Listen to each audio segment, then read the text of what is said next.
Hi friends, கிராமத்து ஸ்டைலில் புளிக்குழம்பு செய்கிறது எப்படின்னு பார்க்கலாம். அதுக்கு ஒரு கடாயில் 4 டேபிள் ஸ்பூன் நல்லெண்ணெய், கொஞ்சம் கடுகு, வெந்தயம், பெருங்காயம், கடுகு வெடிச்சோடனே 100 கிராம் சின்ன வெங்காயம், 4 பல் பூண்டு, கருவேப்பிலை சேர்த்து நல்லா வதக்கிக்கோங்க.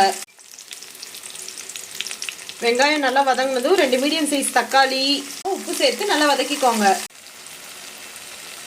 தக்காளி நல்லா மசிஞ்சதும் 3 டேபிள் ஸ்பூன் குழம்பு மிளகாத்தூள் சேர்த்துக்கோங்க. மசாலா கரிஞ்சிடாம இருக்க கொஞ்சமா தண்ணி சேர்த்துக்கோங்க. ஆல்ரெடி நான் கத்திரிக்காயை கட் பண்ணி எடுத்து வச்சிருக்கேன், இதை சேர்த்துக்கலாம். கட் பண்ண கத்திரிக்காயை சேர்த்துக்கோங்க. கத்திரிக்காய் நல்லா எண்ணெயிலேயே வதங்கிருச்சு. இப்போ கொஞ்சமா தண்ணி சேர்த்து கத்திரிக்காயை வேக விடுங்க. கொஞ்சமா மஞ்சள் தூள்,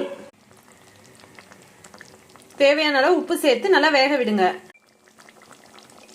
சின்ன நெல்லிக்காய் சைஸ் புளியை கரைச்சி எடுத்து வச்சிருக்கேன், அதை சேர்த்துக்கலாம். உப்பு, புளிப்பு, காரம் எல்லாம் செக் பண்ணிட்டு ஒரு 5 மினிட்ஸ் கொதிக்க விடுங்க.